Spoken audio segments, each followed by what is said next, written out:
اعوذ باللہ من الشیطان اللعین الرجیم بسم اللہ الرحمن الرحیم رب اشرح لی صدری ویسر لی امری واحلل عقدۃ من لسانی یفقہوا قولی ان اللہ وملائکتہ یصلون علی النبی یا ایھا الذین آمنوا صلوا علیہ وسلموا تسلیما اللہم صل علی محمد وآل محمد وعجل فرجہم۔ اللہ تعالیٰ قرآن مجید فرقان حمید میں فرماتا ہے یا ایھا الذین آمنوا کتب علیکم الصیام کما کتب علی الذین من قبلکم لعلکم تتقون۔ اے ایمان والوں، تم پر روزے فرض کیے گئے جیسا کہ تم سے پہلے کے لوگوں پر، تاکہ تم متقی و پرہیزگار بن جاؤ۔ ماہ رمضان کا محاصل، ماہ رمضان کا ہدف، ماہ رمضان کی منزل تقویٰ ہے، لیکن اس سے بھی زیادہ اہم بات یہ ہے کہ یہ وہی تقویٰ ہے کہ جو شرط ہے امام زمانہ علیہ السلام کے لشکر میں شامل ہونے کے لیے۔ چنانچہ اگر ہم اس رمضان کو ایک تربیتی کیمپ کے طور پر لیں اور ماہ رمضان کے 30 دنوں کو کریش کورس کی صورت میں گزاریں تو نہ صرف یہ کہ تقویٰ کا حصول ہمارے ذہن میں ہوگا، بلکہ امام زمانہ کے لشکر میں شامل ہونے کی خواہش مزید جلا پائے گی۔ چنانچہ ہم نے کوشش کی پچھلے 2 دروس میں ماہ رمضان کو امام زمانہ کی یاد سے متصل کرنے کی۔ تقویٰ کے حوالے سے بھی پہلے رمضان سے لے کر آخری رمضان تک امام زمانہ کی یاد، امام زمانہ کے لشکر میں شامل ہونے کی شرط ہمارے ذہن میں ہوتی ہے، لیکن اس کے علاوہ بھی ہر وقت، ہر لمحے، ہر موڑ پر، ہر مورد میں ہمیں امام زمانہ یاد آتے ہیں۔ سحری میں کبھی ندائے سحر جو کہ امام کے ظہور کے وقت دی جائے گی یاد آتی ہے، کبھی افطار کے وقت امام کے عصائے موسیٰ سے پھوٹنے والے چشمے سے سیراب ہونے والے لشکری اور افطار کا سما بند جانا ہم کو یاد آئے گا۔ روزمرہ کے معمولات کا ڈسٹرب ہونا، ایمرجنسی کی کیفیت طاری ہونا، اپنی انا پر ضربت لگنا، یہ خود امام کے لشکریوں کی ایک خاص فضیلت، ایک خاص عادت اور خصوصیت ہے۔ پھر گلوبل سنکرونائزیشن، عالمی ہم آہنگی، عالمگیریت جو روزے میں پائی جاتی ہے، وہی امام زمانہ کے ظہور کے وقت ہوگی کہ تمام قرائرس پر بسنے والے لوگوں کی نگاہیں ظہور امام پر ہوں گی۔ ہمدردی کا جذبہ جو ماہ رمضان میں بھوک و پیاس کی شدت سے گزر کر انسان کو مجبور کرتا ہے کہ وہ غریبوں کی مدد کرے، امام زمانہ کے ظہور کے بعد یہ ہمدردی کا جذبہ اپنے عروج پر ہوگا اور ایثار میں تبدیل ہو جائے گا کہ خود تو معمولی لباس، سادہ غذا، بلکہ جو کی روٹی پر صبر، اور دوسروں کو لذیذ غذائیں، شاندار لباس، عالی شان عمارتوں کی دستیابی کے لیے کوشش۔ پھر اس کے بعد ماہ رمضان خود قرآن سے جو انسیت رکھتا ہے، اس کا تذکرہ، شب قدر کی امام سے وابستگی، اعتکاف کا اہم مرحلہ اور توبہ جو کہ اس ماہ رمضان کا آخری ہدف ہے، اور سب سے آخر میں جس طرح شربت کے آخر میں باقی رہ جانے والی چینی جو کہ شیریں تو ہوتی ہے لیکن تلخی کا ذائقہ دیتی ہے، رویت ہلال کمیٹی کے فیصلے اور عوام میں پائی جانے والی بے چینی جو کہ اختلاف رویت ہلال سے پیدا ہوتی ہے، ان سے امام زمانہ کی یاد کیسے متصل ہے؟ یہ 5 امور، قرآن، شب قدر، اعتکاف، توبہ اور اختلاف رویت ہلال، یہ 5 چیزیں آج ہم آپ کے سامنے رکھنے جا رہے ہیں کہ جس سے گزرتے ہوئے امام زمانہ ہمیں کس طرح یاد آتے ہیں اور کس طرح ہماری خواہش امام زمانہ کے ظہور کی اور ان کے لشکر میں شامل ہونے کی جلا پاتی ہے اور ہم پہلے سے زیادہ کمر بستہ ہو جاتے ہیں۔ تو آئیے سب سے پہلے مرحلے قرآن کو لیتے ہیں۔ مجموعی طور پر ہم 7 مراحل طے کر چکے ہیں، آج 8واں مرحلہ اور اس کے بعد مزید 4 مرحلے، یعنی کل 12 مراحل پر مشتمل انشاءاللہ ہماری گفتگو ہوگی۔ 5 ہو چکے، 5 باقی۔ تو 8واں مرحلہ یعنی قرآن اور امام زمانہ، یعنی ماہ رمضان میں قرآن اور قرآن کا تعلق امام زمانہ سے۔ تو سب سے پہلے ہم قرآن کا ماہ رمضان سے تعلق دیکھ لیتے ہیں۔ اللہ تعالیٰ سورہ بقرہ آیت نمبر 185 میں فرماتا ہے، یہ قرآن جس کو ہم نے ماہ رمضان میں نازل کیا ہدایت ہے لوگوں کے لیے اور فرقان یعنی حق و باطل میں فرق کرنے والا ہے۔ شہر رمضان الذی انزل فیہ القرآن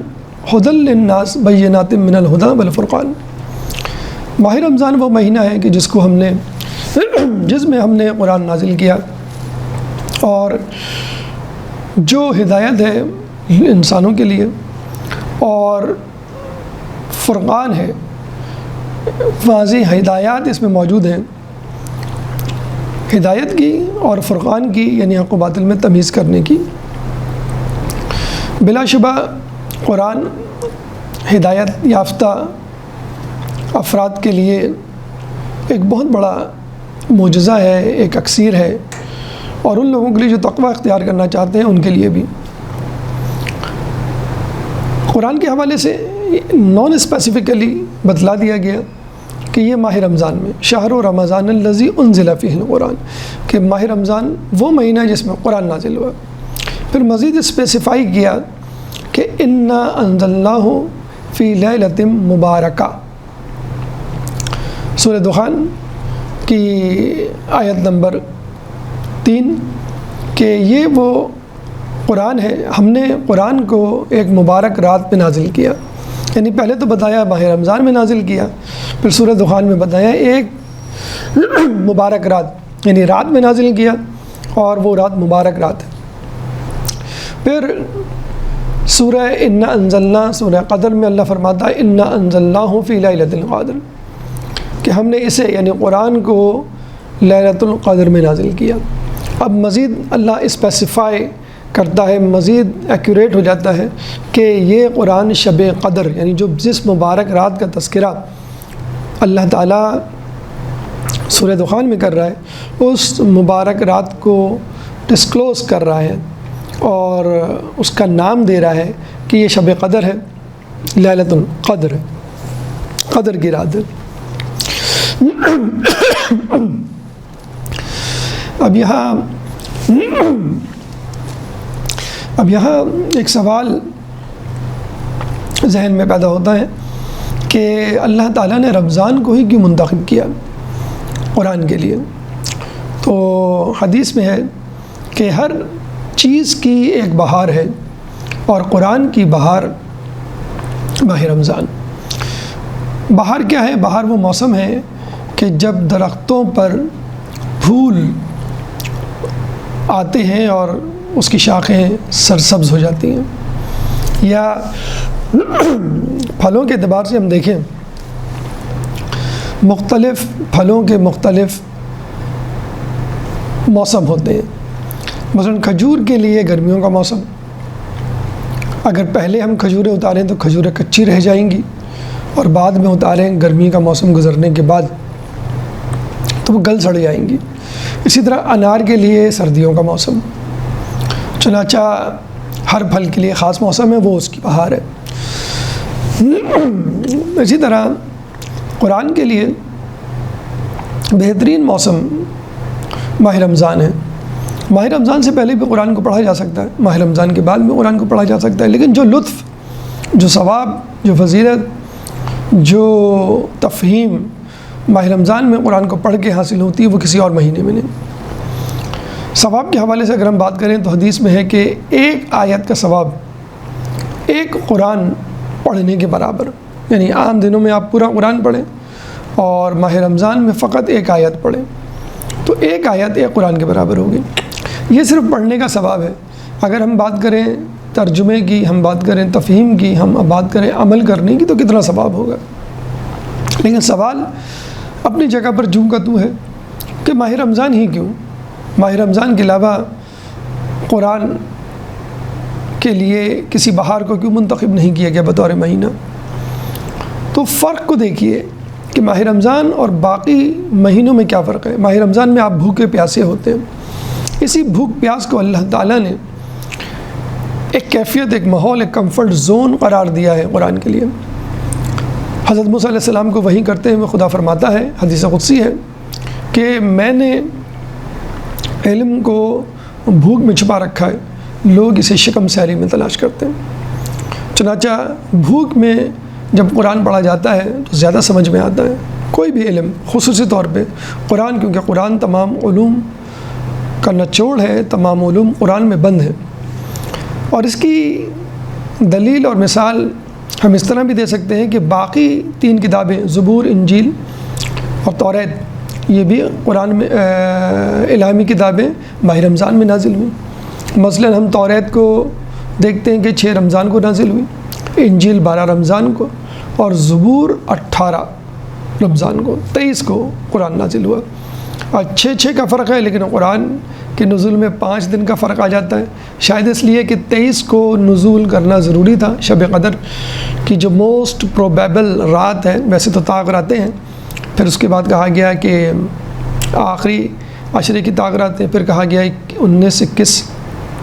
23، پھر کہا گیا کہ 21 اور 23، اور آخر میں 23۔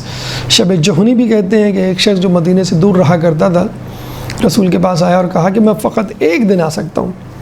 کوئی ایک رات بتا دے، تو رسول اللہ نے اس کو اکیلے میں جا کے وہ رات بتائی تھی، اور لوگ دیکھتے تھے کہ وہ فقط 23 کو آیا کرتا تھا۔ بہرحال امام جعفر صادق علیہ السلام کے پاس اگر ایک شخص آتا ہے پوچھنے کے لیے تو امام اس کو شب قدر کی ممکنہ راتوں کا بتاتے ہیں، اور وہ امام سے کم کراتے کراتے کراتے 21 اور 23 تک لے آتا ہے، اور پھر کہتا ہے کہ امام اس میں سے بھی ایک کم کر دیں تاکہ مشخص اور معین ہو جائے کہ کون سی رات ہے۔ تو امام نے گویا اس کو ڈانٹتے ہوئے کہا کہ جس ثواب کے لیے، مفہوم روایت کہ جس ثواب کے لیے تم جاگ رہے ہو، کیا 2 راتیں تم نہیں جاگ سکتے؟ تو کہنے کا مقصد یہ ہے کہ قرآن ماہ رمضان میں نازل ہوا، شب قدر میں نازل ہوا۔ قرآن کو پڑھنے کے لیے بھوک ضروری ہے، قرآن کو پڑھنے کے لیے ماہ رمضان سے بہتر کوئی مہینہ نہیں۔ اب آئیے ہم اس قرآن کو امام زمانہ سے ملاتے ہیں۔ قرآن کو جب ہم امام زمانہ سے ملائیں گے تو 2 حوالے سے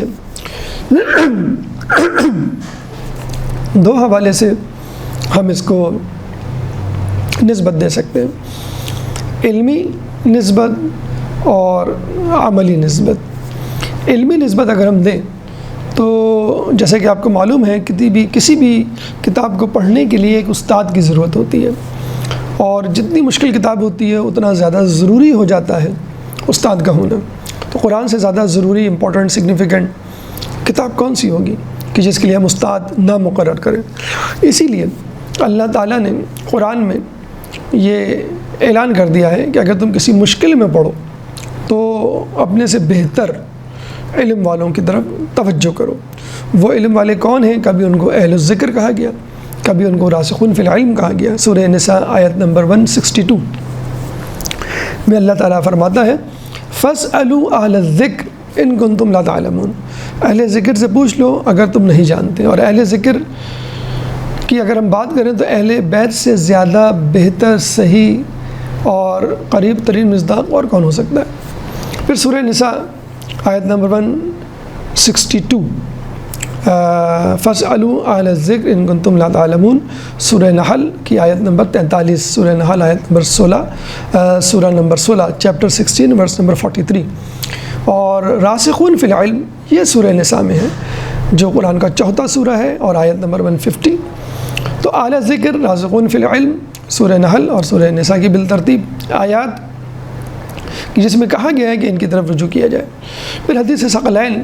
جو کہ غدیر کے مقام پر خطبہ غدیر کے بعد رسول اللہ لوگوں کے سامنے پیش کرتے ہیں کہ انی تارکن فیکم الثقلین کتاب اللہ وعطرتی ما ان تمسکتم بہما لن تضلوا بعدی ابدا، کہ میں اپنے پیچھے دو گرا قدر چیزیں چھوڑے جا رہا ہوں، کتاب اللہ اور میری عطرت، اگر تم ان سے متمسک رہو گے، جڑے رہو گے، تو کبھی بھی نیور ایور کبھی بھی گمراہ نہیں ہوں گے۔ خدا کے رسول یہ بھی کہہ سکتے تھے کہ انی تارکن فیکم ثقلین، فیکم ثقل، ثقلین نہیں ثقل، ما ان تمسکتم بہی لن تضلوا بعدی، کہ میں تمہارے درمیان اپنے پیچھے قرآن چھوڑے جا رہا ہوں۔ لیکن وہی بات کہ قرآن چھوڑنا کافی نہیں، قرآن کا استاد چھوڑنا بھی ضروری ہے، جو اس کی حفاظت کرے، جو معنی اور تعویلات بتائے۔ اور اسی لیے انہوں نے مولا سے کہا تھا، اے علی میں نے قرآن کی تنزیل کے لیے جنگ کی ہے، تم قرآن کی تعویل کے لیے جنگ کرو گے۔ یعنی قرآن کو منوانا میرا کام ہے، اور قرآن کی صحیح تعبیر، تفسیر، تشریح کرنا، ان کے مصادیق متعین کرنا، یہ تمہارا کام ہے۔ اور جس طرح کفار نے مجھ سے جنگ کی ہے، اس طرح وہ لوگ جو قرآن پہ یقین تو رکھتے ہوں گے، مسلمان ہوں گے، لیکن ان کی تعویلات اور معنی تفسیر پر بضد ہوں گے، تو ان کے خلاف جنگ تم کرو گے، کیونکہ تمہارے پاس اصل علم موجود ہے، تم ہی راسخون فی العلم ہو اور تم ہی اہل ذکر ہو، جو حدیث ہے اس کی تشریح کے مطابق۔ اور تاریخ میں ہمیں کوئی ایسی کتاب نہیں ملتی کہ جس کا کوئی استاد نہ ہو۔ زبور اتری تو اس کے استاد داؤد علیہ السلام پہلے سے موجود تھے، توریت اتری تو اس کے استاد موسیٰ علیہ السلام پہلے سے موجود تھے، انجیل اتری تو اس کے استاد عیسیٰ علیہ السلام پہلے سے موجود تھے۔ اچھا، مزے کی بات یہ کہ امام زمانہ کے حوالے سے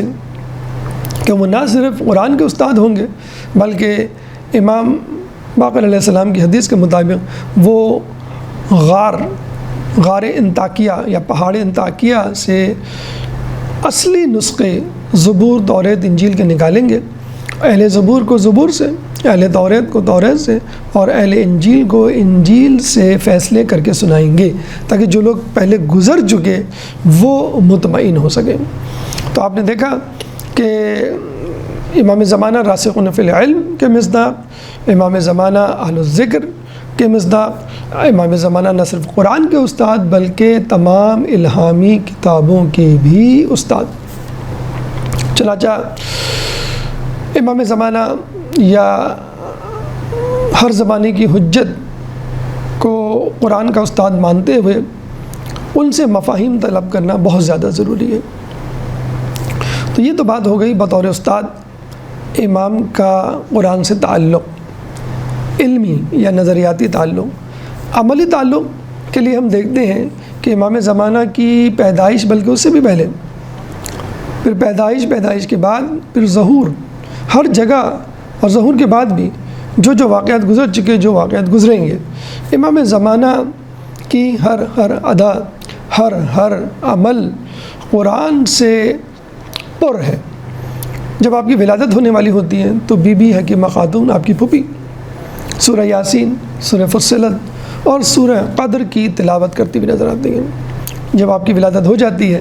تو لوگ دیکھتے ہیں کہ آپ کے دائیں بازو پر آیت کندہ ہے، سورہ اسراء آیت نمبر 81۔ سورہ اسراء قرآن کا 17واں سورہ ہے، سورہ بنی اسرائیل بھی جس کو کہتے ہیں، چیپٹر 17 ورس نمبر 81، کہ قل جاء الحق وزهق الباطل، قل جاء الحق وزهق الباطل ان الباطل کان زہوقا، کہو کہ حق آ گیا اور باطل مٹ گیا، اور بے شک باطل مٹنے کے لیے ہے۔ تو امام آ گئے، امام کے دشمن، اسلام کے دشمن اب مٹنے والے ہیں۔ امام سجدہ کرتے ہیں، سجدے سے سر اٹھاتے ہیں تو سورہ آل عمران آیت نمبر 19 کی تلاوت کرتے ہیں، ان الدین عند اللہ الاسلام، فقط اللہ کے نزدیک دین تو فقط اسلام ہے، یعنی اسلام کے علاوہ کوئی اور دین قبول نہیں کیا جائے گا۔ رسول اللہ کے بعد اسلام کی شریعت کے ہٹ کر کوئی اور شریعت قبول نہیں کی جائے گی۔ جب آپ کے پدر بزرگوار 11ویں امام حسن عسکری علیہ السلام آپ کو اپنی آغوش میں لیتے ہیں تو آپ سورہ قصص کی آیت نمبر 5، سورہ قصص قرآن کا 28واں سورہ ہے، چیپٹر 28 ورس نمبر 5 کی تلاوت کرتے ہوئے نظر آتے ہیں۔ وَنُرِيدُ أَن نَّمُنَّ عَلَى الَّذِينَ اسْتُضْعِفُوا فِي الْأَرْضِ وَنَجْعَلَهُمْ أَئِمَّةً وَنَجْعَلَهُمُ الْوَارِثِينَ، اور ہم نے ارادہ کر لیا ہے کہ ہم احسان کریں گے ان لوگوں پر کہ جو زمین پر کمزور بنائیں گے، ہم ان کو امام بنائیں گے، ائمہ بنائیں گے، اور ہم ان کو وارث بنائیں گے، یعنی زمین کا وارث بنائیں گے، خلیفہ بنائیں گے۔ اور دنیا کی تاریخ میں ہم دیکھتے ہیں کہ اہل بیت سے زیادہ مظالم کسی قوم، کسی گروہ، کسی فرد پر نہیں ڈھائے گئے۔ پھر ہم دیکھتے ہیں کہ امام زمانہ جب ظہور کریں گے اور خانہ کعبہ کی دیوار سے ٹیک لگا کر کھڑے ہوں گے تو لوگ ان کی طرف مائل ہوں گے، آپ کو پہچان لیں گے، اور اس سے پہلے کہ لوگ آپ کی طرف ہاتھ بڑھائیں بیعت کے لیے، امام زمانہ تلاوت کریں گے سورہ رعد آیت نمبر 86۔ سورہ رعد قرآن کا 11واں سورہ ہے، چیپٹر 11 ورس نمبر 86۔ بقیت اللہ خیر لکم ان کنتم مؤمنین، کہ تمہارے لیے اللہ کا باقی ہادی خیر ہے اگر تم مومنین میں سے ہو، یعنی بقیہ ہادی، دا لاسٹ حجت، آخری لیڈر، آخری رہبر کون ہے؟ امام زمانہ کی ذات بالگرامی۔ تو آپ نے دیکھا ولادت سے پہلے، ولادت کے وقت، ولادت کے بعد اور ظہور کے بعد بھی قرآن امام زمانہ کے ساتھ چلتا رہتا ہے۔ اور یہی نہیں، بحر الانوار میں کم از کم 65 آیات، 65 ورسز امام زمانہ سے منسوب ہے۔ ایک جگہ آیا ہے کہ قرآن میں 95 آیات امام زمانہ سے منسوب ہیں، لیکن قسمت کی ستم ظریفی، لوگوں کی غفلت کہ ان تفاسیر پہ، ان تشریحات پر، ان توضیحات پر کسی نے غور نہیں کیا جو اہل بیت سے ہو کر ہمارے تک پہنچی۔ اہل بیت کے دشمن اور اہل بیت کو نہ ماننے والے منکرین وہ ان تفاسیر پہ یقین نہیں رکھتے۔ بہرحال ہم راسخون فی العلم کے ماننے والے، ہم اہل ذکر سے قرآن کی تشریحات کو لینے والے ہیں، چنانچہ ہم سمجھتے ہیں کہ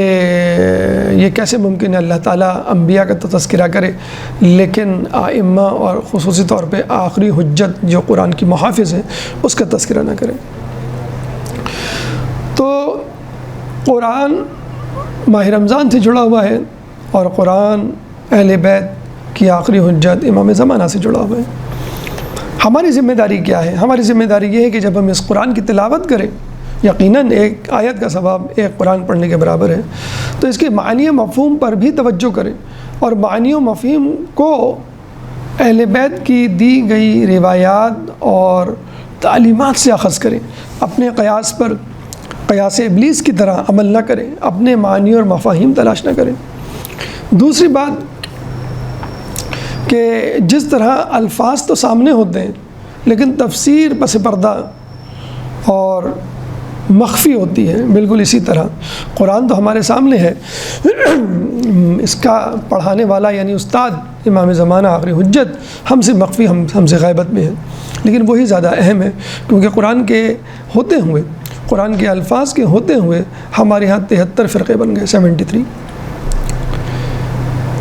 فرقے بن گئے۔ اس کا مطلب کیا ہوا کہ ہر فرقے نے اپنے طور پر قرآن کی تعویل کی ہے، اور جس تعویل کو رسول اللہ نے علی کے ذمے ٹھہرایا، اہل بیت کے ذمے ٹھہرایا ثقلین کی صورت میں، اور اب امام زمانہ کے ذمے ہے، اس سے ان تعویلات تشریحات کو اخذ نہیں کیا گیا۔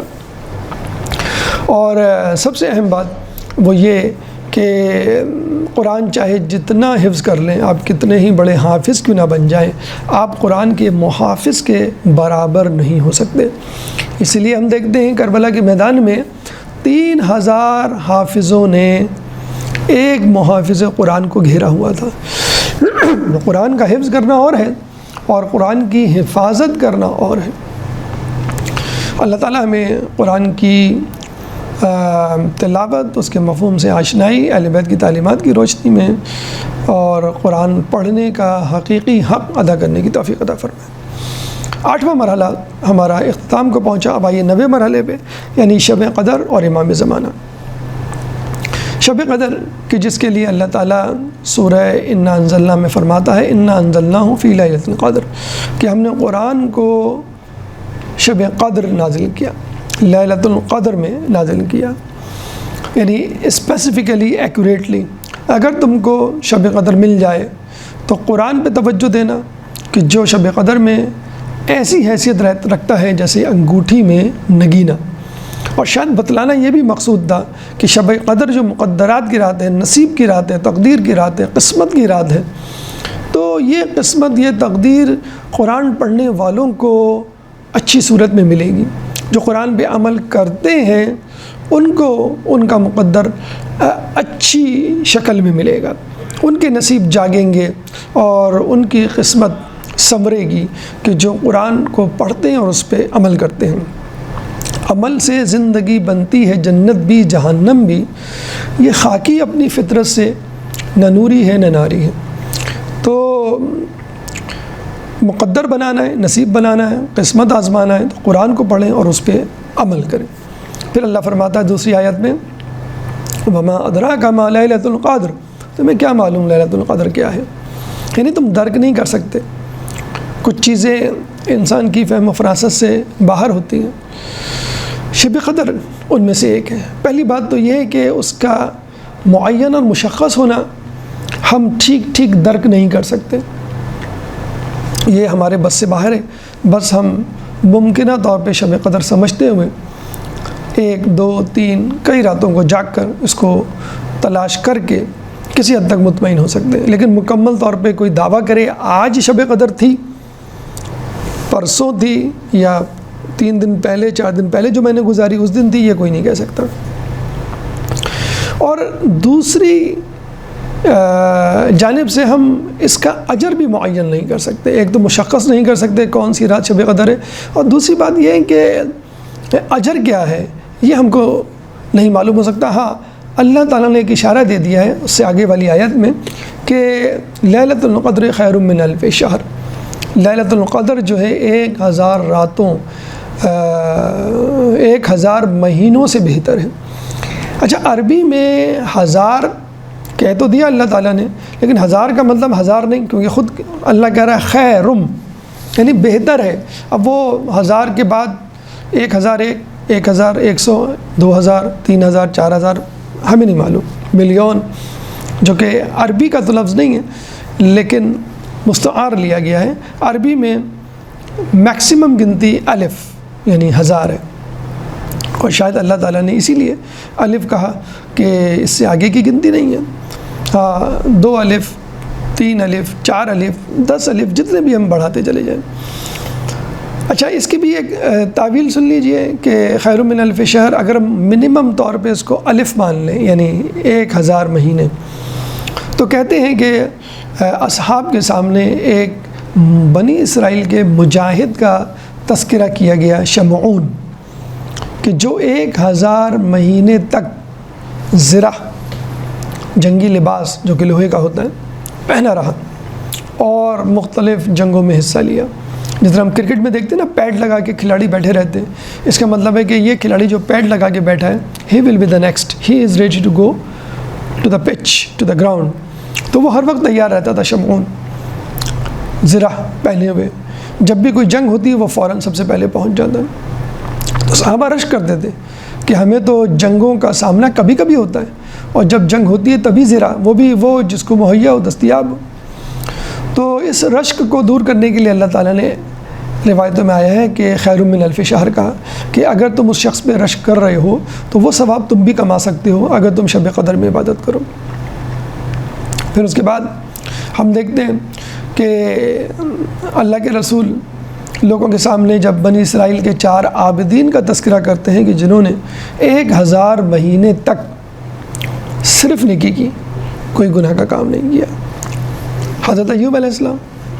حضرت حزقیل علیہ السلام، حضرت زکریا علیہ السلام، حضرت یوشع علیہ السلام۔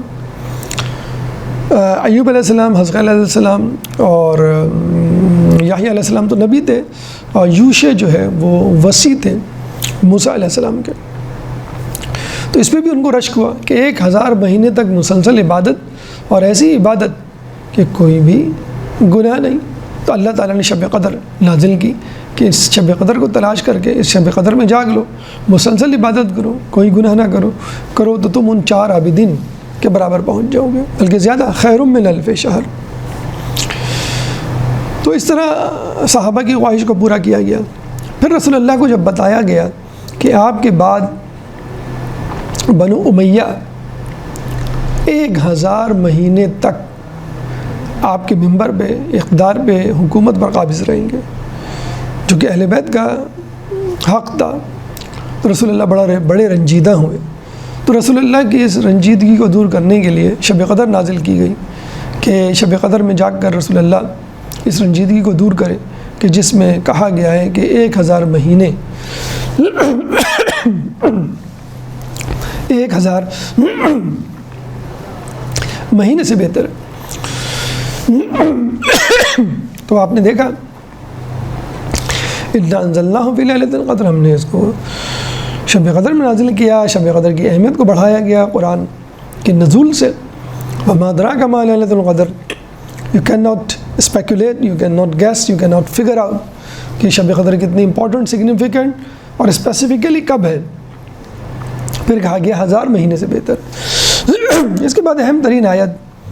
جو کہ امام زمانہ سے متصل، منسوب اور دلیل بنتی ہے بلکہ بن گئی ہے حدیث کے مطابق، تنزل الملائکۃ والروح، کہ اس میں فرشتے نازل ہوتے ہیں، فیہا بإذن ربہم من کل امر، اللہ کے حکم سے امور لے کر، تنزل فرشتے نازل ہوتے ہیں اور ہوتے رہتے ہیں اور ہوتے رہیں گے، دوام، استمرار کا صیغہ۔ پھر اس کے بعد سورہ دخان میں آیت نمبر 4 میں اللہ تعالیٰ فرماتا ہے فیہا یفرق کل امر حکیم، اور اس میں حکمت والے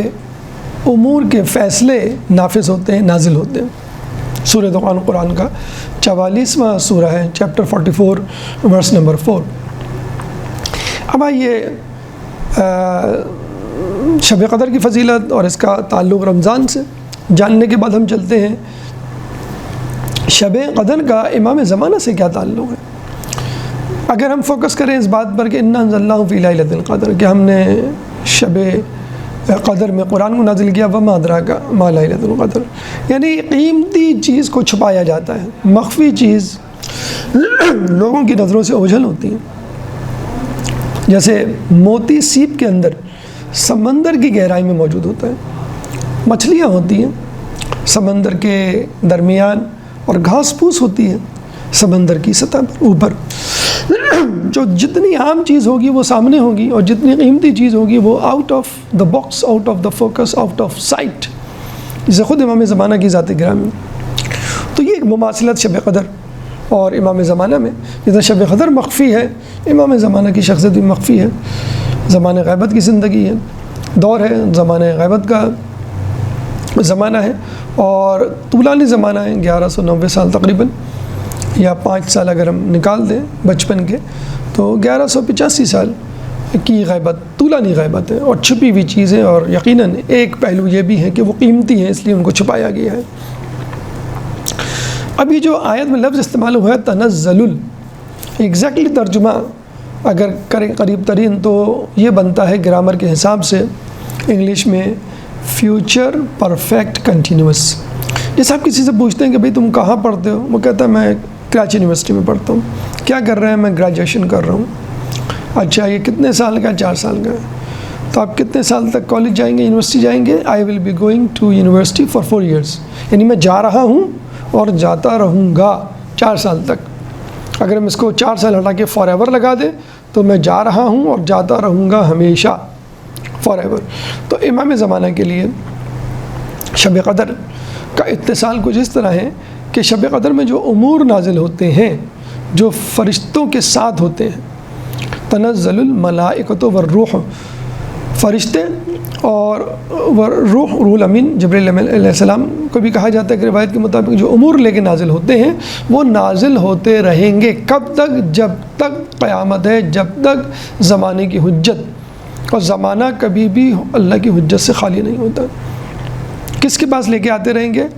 امام کے پاس لیتے آتے رہیں گے۔ یفرقو دوام، استمرار اور ہمیشگی پر دلالت کرتا ہے۔ جو دونوں الفاظ استعمال ہوئے ہیں تنزل سورہ قدر میں، یفرقو سورہ دخان میں، یہ فار ایور اور پرمیننس، کنسسٹنسی پہ دلالت کرتا ہے، جو کہ امام زمانہ سے خاص ہے، اسپیسیفک ہے، ایٹریبیوٹ ہے امام زمانہ کا خاص۔ رسول اکرم صلی اللہ علیہ وآلہ وسلم سے جب شب قدر کے حوالے سے بات ہوئی تو آپ نے کہا کہ شب قدر پر ایمان لاؤ کہ یہ میرے بعد علی اور اس کی نسل سے 11 افراد کی امامت پر حجت ہے۔ شب قدر پہ ایمان فقط شب قدر پہ ایمان نہیں، شب قدر پہ ایمان امام زمانہ اور اہل بیت پر بھی ایمان کے مترادف ہے۔ کیوں کہ جب رسول تھے تو یہ امور رسول کے پاس آتے تھے، یعنی ان امور کو ریسیو کرنے والا اور لوگوں میں ڈسٹریبیوٹ کرنے والا، پھر لوگوں کو اس کے حساب سے گائیڈ لائن پرووائڈ کرنے والا کون ہوتا ہے؟ نبی ہوتا ہے، اللہ کی طرف سے معین وسیع اس کا امام ہوتا ہے۔ تو رسول کے بعد کون ہوگا؟ رسول کے بعد رسول کے جانشین۔ جب بھی رسول نے فرمایا کہ میرے بعد علی اور ان کی نسل سے 11 افراد کی امامت پر حجت ہوگی، تو شب قدر بھی ایمان 12 اماموں پر ایمان کے مترادف ہے۔ پھر امام سجاد علیہ السلام سے کسی نے شب قدر کے بارے میں پوچھا تو آپ نے فرمایا ہمیں کیسے نہیں معلوم ہو، یہ وہی رات ہے کہ جس میں فرشتے ہم پر ہی تو نازل ہوتے ہیں۔ یعنی جب خود ایک انسان کے پاس، اللہ کے ولی کے پاس، امام کے پاس فرشتے آ رہے ہیں تو وہ سمجھ جائیں گے کہ آج کی رات شب قدر ہے۔ مثلا 23 کو آئے فرشتے تو امام سمجھ گئے کہ آج کی رات، 21 کو آئے فرشتے تو امام سمجھ گئے کہ ابھی 23 کو نہیں 21 ہی کو شب قدر ہوگی۔ تو یہ امام کو معلوم ہو سکتا ہے ایگزیکٹلی، کیونکہ فرشتے اس پر ہی نازل ہوتے ہیں، امور امام کو پکڑاتے ہیں۔ تو امام اس سے بڑھ کر امام باقر علیہ السلام، امام سجاد علیہ السلام فرماتے ہیں کہ اس سورہ انا انزلنا سے ہمارے دشمنوں پر ہمارے لیے مجادلہ کرو۔ ایک تو ہوتا ہے مناظرہ، اپنی اپنی دلیل لے کر سامنے والے فریق کو قائل کرنا، کنونس کرنا۔ ایک ہوتا ہے مجادلہ، یعنی اپنی بات پہ ڈٹ جانا اور جان دینے کے لیے حاضر ہو جانا، گویا بس ناؤ اور نیور، یعنی بس یہ آخری بات ہے ہماری طرف سے۔ اتنی اہم ہے شب قدر، اور اس پر ایمان لانا اور اس کی امور کی سپردگی امام کے ذمے ہونا، اس بات پر بھی ایمان لانا، یہ ہمارے ایمان کو مکمل کرتی ہے۔ اور صرف شب قدر پہ ایمان لے آئے آدمی اور باقی امور پر ایمان نہ لائے، یعنی باقی امور کی سپردگی کہ جو امام کے ذمے ہے، کس پر ہے؟ زمانے کے آخری حجت 12ویں امام پر ہے، اس پر ایمان نہ لائے تو گویا وہ آدھے اسلام پر ایمان لایا، آدھے اسلام پر ایمان نہیں لایا۔ اور اللہ تعالیٰ جہاں یہ کہتا ہے کہ تمام باتوں پر ایمان لانے والے مومن ہیں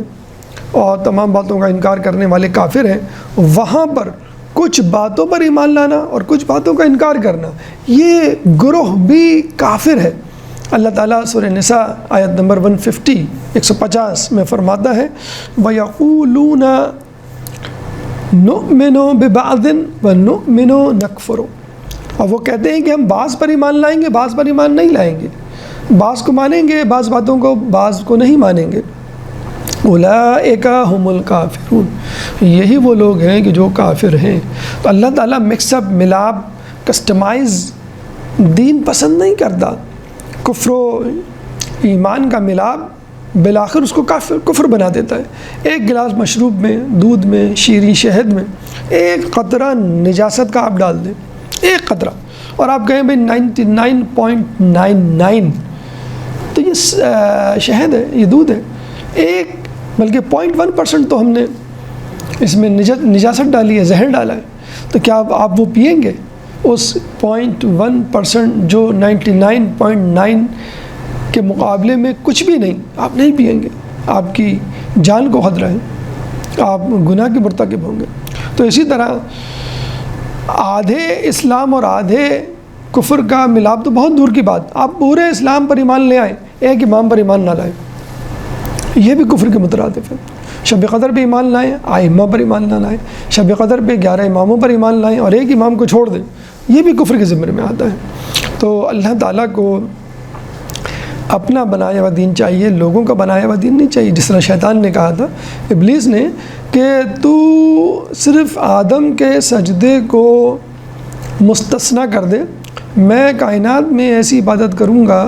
کہ کسی نے بھی نہ کی ہوگی آج تک، ایسی بات چپے چپے پر سجدہ ہوگا میرا۔ تو اللہ کو چاہیے تھا، خوش ہو جاتا کہ ایسی عبادت کہ کسی نے نہ کی ہو۔ اللہ کہتا ہے وَمَا خَلَقْتُ الْجِنَّ وَالْإِنسَ إِلَّا لِيَعْبُدُونَ، کہ ہم نے جن و انس کو نہیں پیدا کیا سوائے اپنی عبادت کے۔ تو بھائی اللہ تو عبادت چاہتا ہے تو بس ابلیس سے وہ عبادت لے لے جو کسی نے نہیں کی ہوگی۔ تو اللہ کیا کہتا ہے کہ مجھے اپنی بنائی ہوئی عبادت چاہیے، تیری بنائی ہوئی نہیں۔ تو یہ جو مکس اپ اسلام ہے، آدھا تیتر آدھا بٹیر والا معاملہ ہے، یہ اللہ کو نہیں پسند ہے۔ شب قدر پہ ایمان لانا ہے تو امور جن کے سپورٹ کیے جائیں گے ان پر بھی ایمان لانا ہوگا۔ یہ ہماری ذمہ داری ہے، غافلوں تک یہ بات کو پہنچائیں، اور غافلوں کی ذمہ داری ہے کہ متوجہ ہوں۔ تو اب ہماری کیا ذمہ داری بنتی ہے شب قدر میں، کہ جس طرح ہم شب قدر کو تلاش کر رہے ہیں اسی طرح اپنے امام کو بھی تلاش کریں۔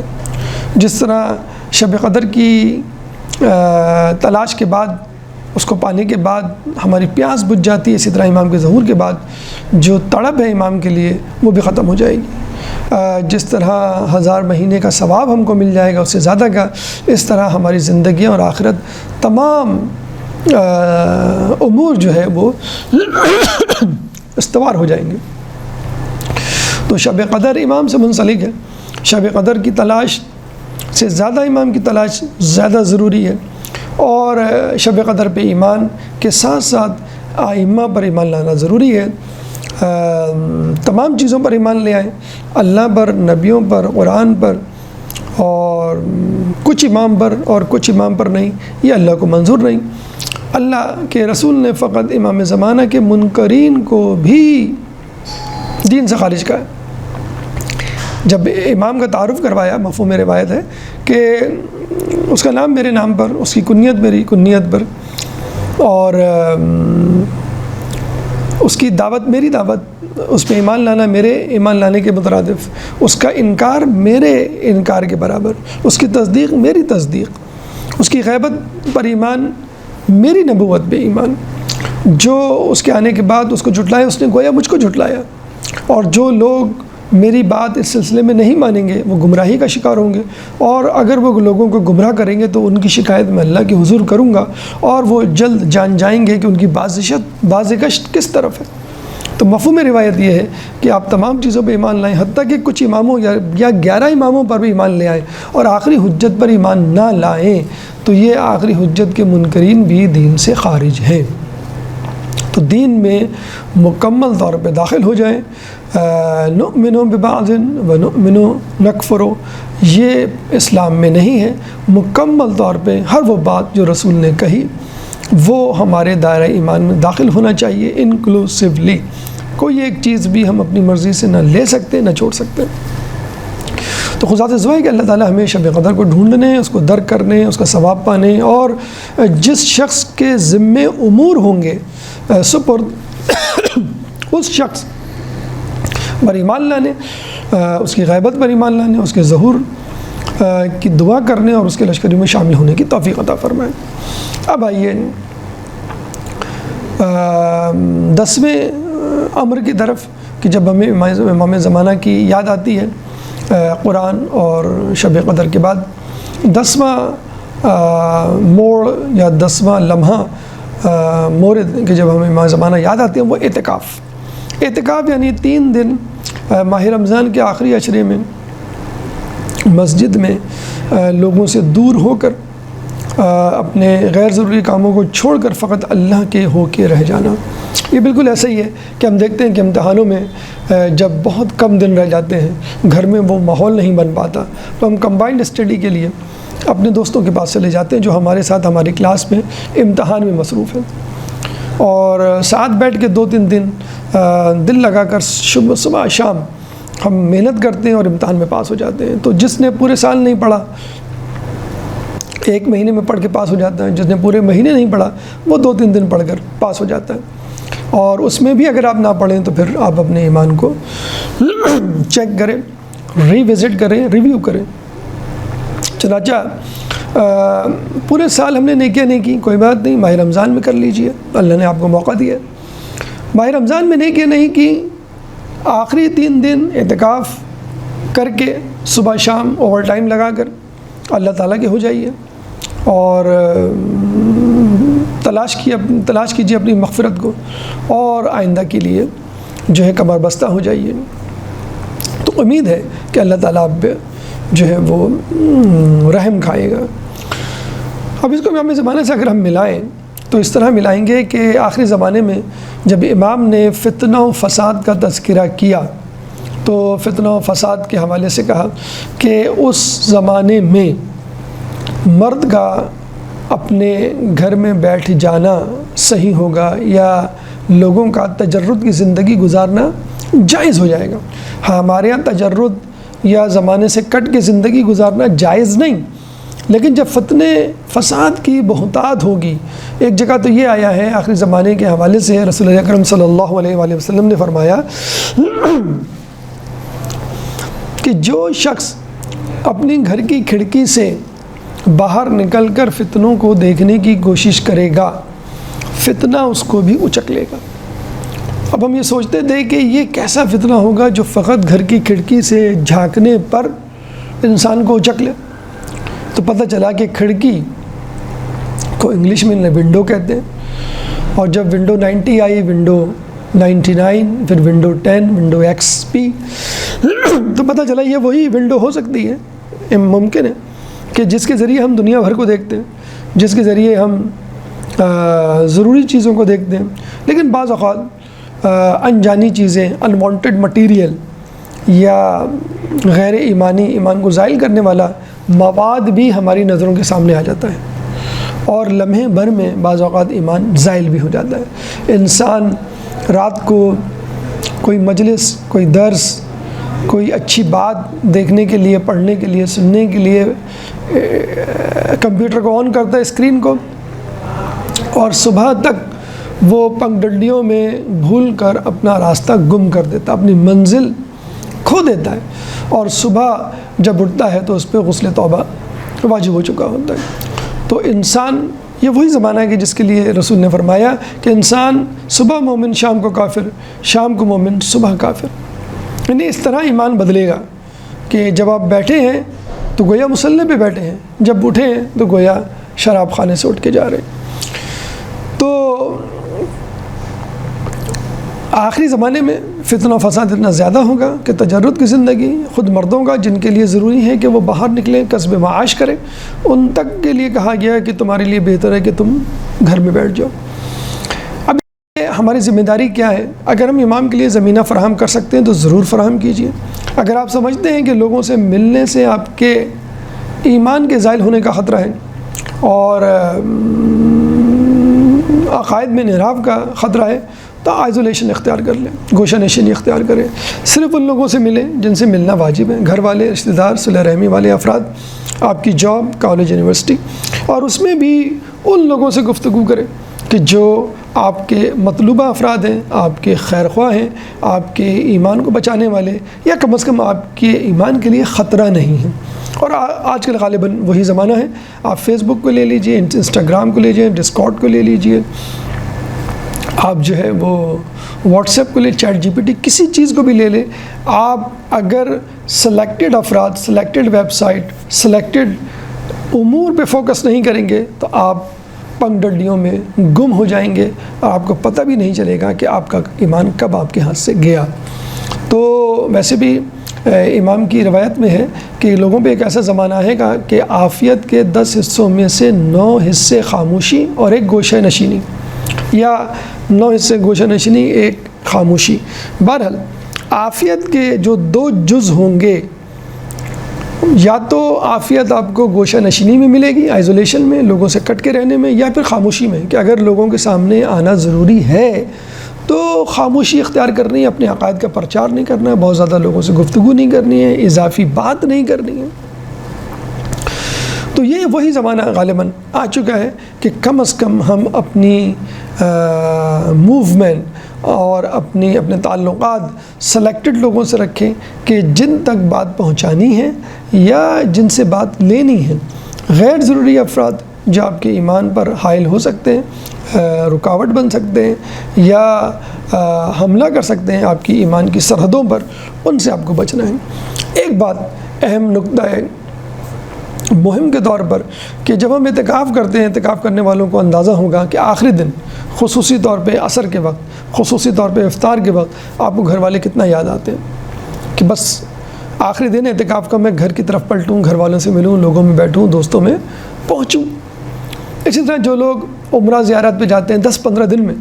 ان کو گھر والوں کی یاد آنا شروع ہو جاتی ہے۔ ٹھیک ہے، زیارت اپنی جگہ، مقامات مقدسہ، روضہ عالیہ، اتباط عالیہ اپنی جگہ، مسجد نبوی، حرم اپنی جگہ، لیکن 15 دن گزرنے کے بعد آخری ایام، آخری لمحات میں گھر والے بہت زیادہ یاد آتے ہیں، تڑپ رہے ہوتے ہیں گھر والوں کو دیکھنے کے لیے۔ جو لوگ حج پر جاتے ہیں، حج بہت بڑا فریضہ ہے، لوگوں کی زندگیاں گزر جاتی ہیں اس آرزو میں، حج نہیں ہو پاتا، خوش نصیب لوگوں کو حج نصیب ہوتا ہے۔ حج پہ بھی آخری ایام میں انسان تڑپ رہا ہوتا ہے، خانہ کعبہ کو دیکھ رہا ہوتا ہے اور گھر والوں کی یاد میں کھویا ہوا ہوتا ہے، گھر والوں کی یاد آتی ہے، دوستوں کی یاد آتی ہے۔ ذرا سوچیں، ہم 3 دن میں گھر والوں کی یاد کے لیے تڑپ اٹھتے ہیں، 15 دن میں، 40 دن میں، یعنی ڈیز اور منتھس سے زیادہ ہم گزار نہیں سکتے گھر والوں کے بغیر۔ اگر ہم کو کہا جائے 1 سال گھر والوں کے بغیر گزارو، یا 10 سال، 15 سال جو دیار غیر میں اپنے گھر والوں کے لیے، ان کی زندگیوں کو بہتر بنانے کے لیے، معاش کے لیے گئے ہوئے، ان سے پوچھیے کتنا دل تڑپتا ہے ان کا گھر والوں کے پاس آنے کو۔ لیکن کیا کوئی ایسا ہے جو 1190 سال تک، 1190 سال تک، 255 ہجری سے لے کر 1445 255 سے 1445 تک غیبت میں ہو، اپنے لوگوں کے پاس جانے کے لیے تڑپ رہا ہو، لیکن لوگ اس سے غافل ہوں، لوگ اس سے منہ موڑ کے بیٹھے بھی ہوں، علاجل کی صدائیں تو بلند کر رہے ہوں، لیکن کاموں میں اتنے مشغول ہوں کہ ان کو فکر ہی نہیں ہے کہ امام کیوں نہیں آئے، امام اب تک کیوں ظہور نہیں کرتے۔ تو اپنی گوشہ تنہائی میں، اپنی اعتکاف میں، حج عمرہ زیارت کے سفر میں جب آپ گھر والوں کو یاد کریں تو امام زمانہ کو بھی یاد کریں کہ امام زمانہ 1000 سال سے زیادہ گزرنے کے باوجود کس طرح اپنی اس خواہش کو کنٹرول کیے ہوئے ہیں۔ حالانکہ اب جب وہ آ رہے ہیں تو اپنے لیے نہیں آ رہے، ہمارے لیے آ رہے ہیں۔ جب وہ آئیں گے تو اس دنیا کو عدل سے اس طرح بھر دیں گے جیسے وہ ظلم سے بھری ہوگی، تو وہ ہمارے ہی لیے آئے، ہم سے ظلم کو دور کرنے کے لیے، ہم سے بے روزگاری کو دور کرنے کے لیے، فتنہ و فساد کو دور کرنے کے لیے، قتل و غارت کو دور کرنے کے لیے۔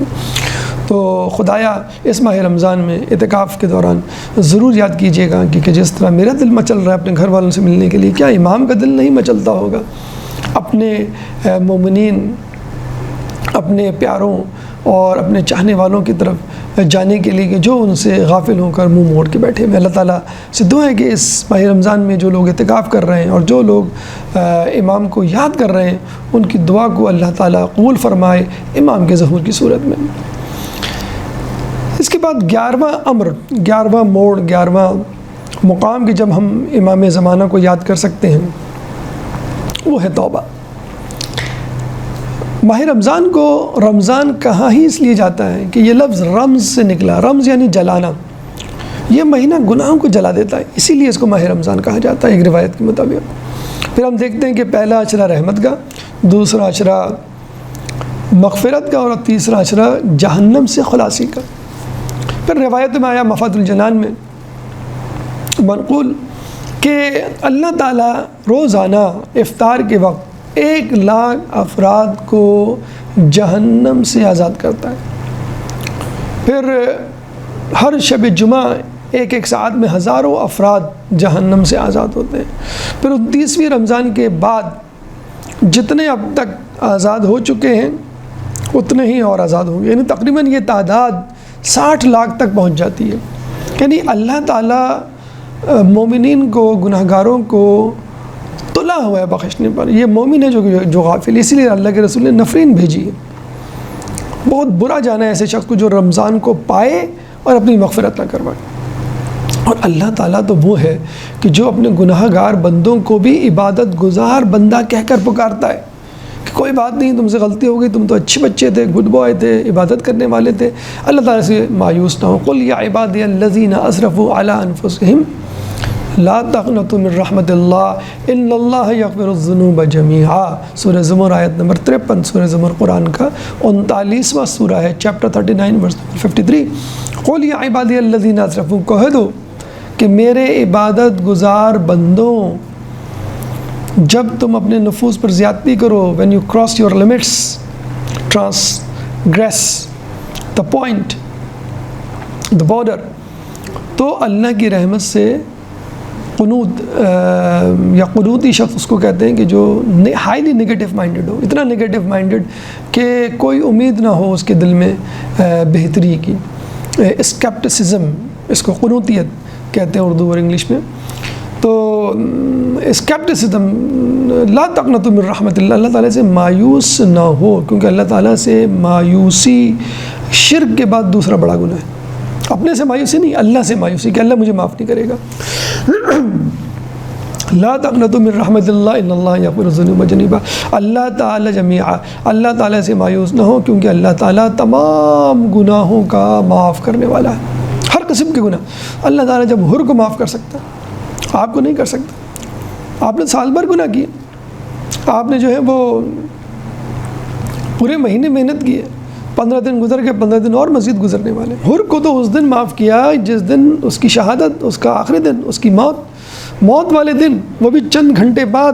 توبہ کے اس کو موت آ گئی، شہادت کی موت ملی۔ پہلے لعنت اللہ تھا، جو ہے اب علیہ السلام بن گیا صرف توبہ کے سبب۔ تو اس ماہ رمضان کو یہ سمجھ کے گزاریے کہ بس مجھے حسینی کیمپ میں آنا ہے، مجھے اللہ تعالیٰ سے توبہ طلب کرنی، میرے گناہ کتنے بڑے کیوں نہ ہوں، حر سے بڑے تو نہیں۔ اور ایک بات ذہن میں رکھ لیجئے، بہت امپورٹنٹ انکشاف، کہ توبہ کا دروازہ ماہ رمضان میں کھلا ہے، بہت زیادہ کھلا ہے، بلکہ جنت کے دروازے کھلے، جہنم کے دروازے بند ہیں۔ توبہ کا دروازہ ماہ رمضان میں کھلا ہے، توبہ کا دروازہ اس کے بعد بھی کھلا رہے گا، توبہ کا دروازہ آخری سانس تک کھلا رہے گا، لیکن جب امام کا ظہور ہوگا تو یہ توبہ کا دروازہ بند ہو جائے گا۔ اہل ایمان کی طرف اور اہل کفر کی طرف، دوستان امام زمانہ ایک طرف، دشمنان امام زمانہ ایک طرف۔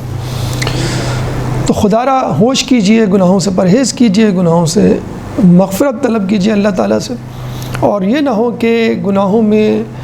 مبتلا رہنے کے ساتھ ساتھ توبہ سے بھی غافل رہیں، اور اس دوران امام کا ظہور ہو جائے اور امام کی تلوار دشمن پہ چلنے کی بجائے آپ پر چل جائے۔ امام پہلے اپنے اندر کی کالی بھیڑوں سے نمٹیں گے اور پھر باہر کے لوگوں پر حملہ آور ہوں گے۔ جیسے عربوں کے بارے میں کہا جاتا ہے کہ جہاں پہ اسلام سب سے پہلے آیا کہ امام زمانہ سب سے زیادہ عربوں کو قتل کریں گے، لوگ کہیں گے شاید ہی کسی عرب کو باقی نہ چھوڑے، اور عرب سب سے زیادہ امام زمانہ کے دشمن ہوں گے۔ اور جو حالات اور جو صورتحال چل رہی ہے اس وقت دجال کے حوالے سے، یہود و نصارہ کے حوالے سے، مادیت پرستی کے حوالے سے، جس طرح عرب نے عیسائیوں اور یہودیوں سے گٹھ جوڑ کیا ہوا ہے، بے عین ہی یہی اشارہ روایتوں میں ہے کہ کس طرح عرب حکمران آوارہ اور عجم حکمران رسوا ہوں گے آخری زمانے میں۔ گناہوں سے توبہ کیجئے اس سے پہلے کہ ظہور سے پہلے، ظہور کے وقت توبہ کا دروازہ بند ہو جائے۔ آخری 12واں مورد کہ جب ہمیں امام زمانہ کی یاد آتی ہے رمضان کے اختتام پر، جب عید کا چاند ہم دیکھتے ہیں، عید کے آنے کی خوشی ہوتی ہے، رمضان کے روزوں کی رکھنے کی خوشی ہوتی ہے، اپنے فرائض کی تکمیل کی خوشی ہوتی ہے کہ ہم نے الحمدللہ ماہ رمضان بہت اچھا گزارا، شب بیداریاں کی، قرآن کی تلاوت کی، بھوکے پیاسے رہے فقط اللہ کی رضا کے لیے، اور تمام لوگوں نے ایک ساتھ روزہ رکھا، تمام لوگ ایک ساتھ چلے، تمام روزوں نے ایک ساتھ افطار، ایک ساتھ سحری، ایک ساتھ بھوک پیاس سا رہنا گوارہ کیا، اور ایک دوسرے کی مدد کی، بہت اچھی فضا اتحاد کی، یگانگت کی، ہمدردی کی، بلکہ گلوبل سنکرونائزیشن، گلوبل یونٹی دیکھنے میں آئی۔ لیکن افسوس کے ساتھ کہنا پڑتا ہے جب رویت ہلال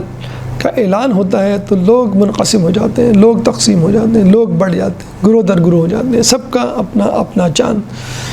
ہر کوئی اپنے چاند، اپنی تاریخ، اپنے نظریے پہ مصر ہوتا ہے، اور بعض اوقات ہمیں ایک عید، 2 عید اور حتیٰ کہ 3 عیدیں بھی منانی پڑتی ہیں۔ ایسے موقع پر مومن بہت زیادہ دل شکستہ ہو جاتا ہے، اور یہ امام زمانہ کی غیبت کی نحوستوں میں سے ایک نحوست، فتنوں میں سے ایک فتنہ، سائیڈ ایفیکٹس میں سے بدترین سائیڈ ایفیکٹ، اہم ترین، مہم ترین سائیڈ ایفیکٹ یہ ہے کہ لوگوں میں اختلاف کا ہونا۔ اور ہلال کا اختلاف ایک بہت اہم، مہم اور عام مثال ہے۔ بڑا مومن کا دل دکھتا ہے کہ کیا ہوتا اگر ہم عید بھی ایک ہی کر لیتے، قرآن بھی ایک، خدا بھی ایک، کعبہ بھی ایک، رسول بھی ایک، ہر چیز ایک، لیکن عیدیں مختلف۔ یاد رکھ لیجئے، اس سے زیادہ اختلاف، شدید ترین اختلاف، دل کو چیر دینے والا اختلاف اس وقت ہوگا جب امام کا ظہور قریب ہوگا، اور اسی اختلاف میں بہت سے لوگ اپنا ایمان اپنے ہاتھ سے دھو بیٹھیں گے۔ امام جعفر صادق علیہ السلام سے جب امام قائم کے ظہور کی بات ہوئی تو آپ نے کہا ابھی ان کا ظہور کہاں، ابھی تو آسمان گردش میں نہیں آیا، ابھی تو لوگوں نے یہ کہنا نہیں شروع کیا کہ امام اس وادی میں نکل گئے ہوں گے، فلاں وادی میں امام مر گئے ہوں گے، نعوذ باللہ، اس لیے ظہور نہیں کر رہے۔ یعنی امام کی غیبت طولانی میں لوگ اس طرح آپ سے منحرف، یہ ان کی بات ہو رہی ہے کہ جو امام پر یقین رکھتے ہیں، مومنین کی بات ہو رہی ہے کہ جو امام کی غیبت کے طولانی ہونے پر مشوش، ڈاؤٹ فل، مشتبہ ہو جائیں گے اور سوچیں گے شاید امام کہیں اور نکل گئے، شاید امام کو ہماری پرواہ نہیں، یا ہو سکتا ہے امام مر گئے، نعوذ باللہ۔ حالانکہ اللہ کا وعدہ ہے کہ اگر ایک دن بھی رہ جائے گا تو اس دن کو اتنا طولانی، اتنا اسٹریچ کرے گا کہ امام ظہور کریں گے اور تمام فتن و فساد کی سرگوبی کریں گے اور دنیا کو عدل سے اس طرح بھر دیں گے جیسے وہ ظلم، چاہے کتنا ٹائم لگ جائے، وہ دن بڑھ کر اتنا طولانی ہو جائے گا، یہ تمام امور انجام پائیں گے۔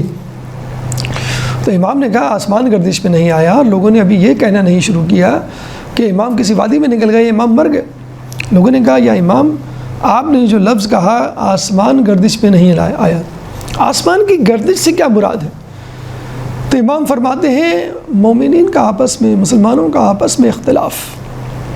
یعنی ظاہر سی بات ہے وہی لوگ اختلاف کریں گے جو امام پر یقین رکھتے ہیں۔ دختر امام حسن علیہ السلام کی روایت بحر الانوار کی جلد نمبر 51 میں، یہ تمام روایت جو ہم نے امام زمانہ سے متعلق اور ماہ رمضان امام زمان سے متعلق روایت جو جمع کی ہے، اس میں تقریباً 90% سے زیادہ روایت بحر الانوار کی جلد نمبر 51 سے لی گئی ہیں، جس کا اردو ترجمہ 12ویں جلد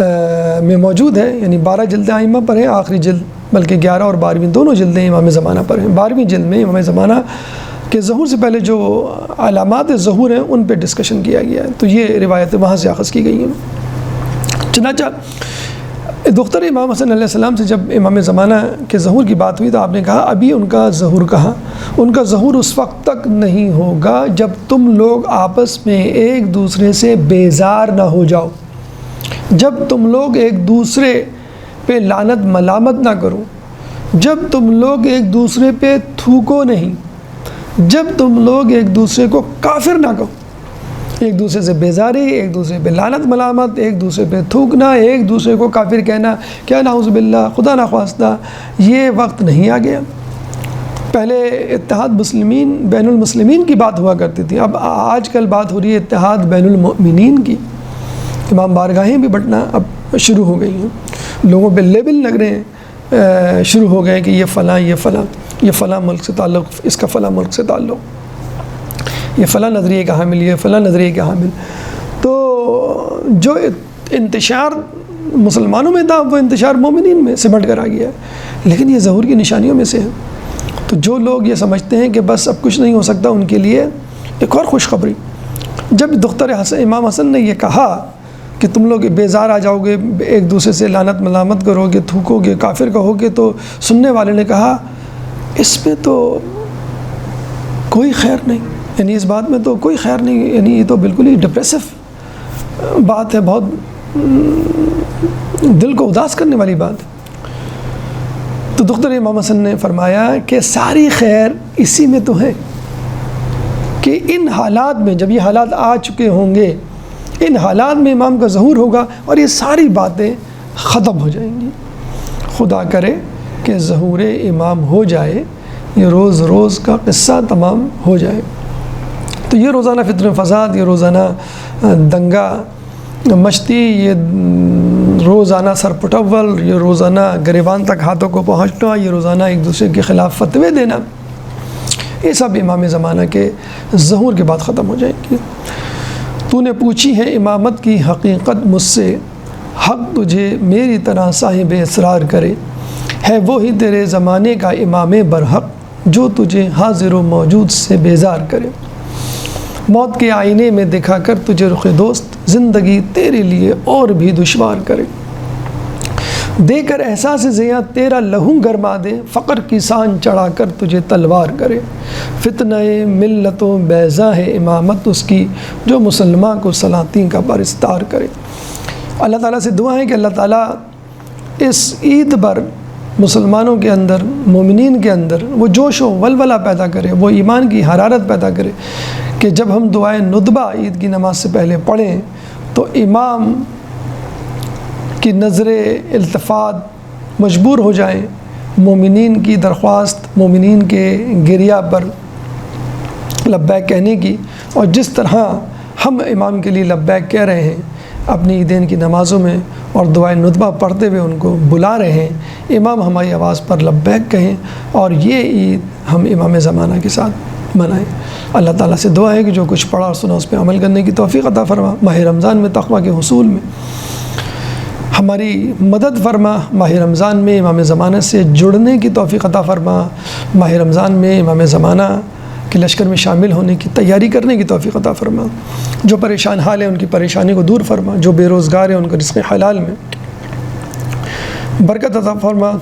جو رزق حلال کما رہے ہیں ان کے رزق حلال میں کثرت عطا فرما، جو مقروض ہیں ان کے قرضوں کو ادا فرما، جو زندان میں ان کو رہائی عطا فرما، جو گمشدہ ہیں ان کو ان کے پیاروں سے ملا، جو سفر میں ان کو منزل تک پہنچا، مسلمان دنیا میں جہاں جہاں ظلم و ستم کا نشانہ بنے ہوئے ہیں ان سے ظلم و ستم کو دور فرما، امام کے ظہور میں تعجیل فرما، ہمیں ان کے انصار و اعوان میں شامل فرما۔ ربنا تقبل منا انك انت السميع العليم وتب علينا انك انت التواب الرحيم برحمتك يا ارحم الراحمين۔ اللهم صل على